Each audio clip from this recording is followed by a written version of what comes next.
All right, so I'm back with you now, week 5. Let's talk about the reading quiz, which is due Friday.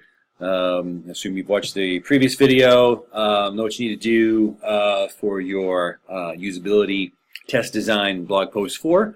So now we'll talk a little bit about the reading quiz that's due Friday by 11:59. So on the usability.gov website, that you've kind of looked over, that you will be looking over for your user test design as well.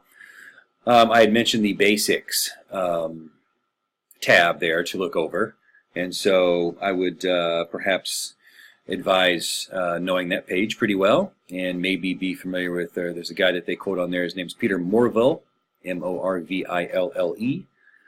Peter Morville talks about some user experience basics, and I think he has, I don't know, he's got 7 or 8. There's a anyway. There's a graphic when you lead onto that page there. When you get on that page, it's got a bunch of words. I would understand those words and what he is recommending there. Okay.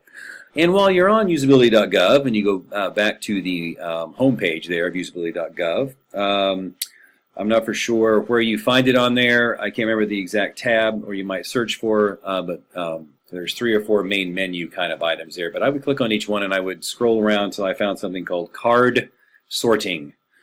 C-A-R-D-S-O-R-T-I-N-G, card sorting. I would just kind of, I would know what that is. And then I would be pretty familiar with Anderson's Chapter 8. More specifically, perhaps his he makes a recommendation and a guideline for arrangement of reader-centered information or organizing the material. And he says you're supposed to do it from something to something. So I might be familiar with that. And then in Chapter 8 as well, I'd be familiar with what parallelism is. Again, that's parallelism.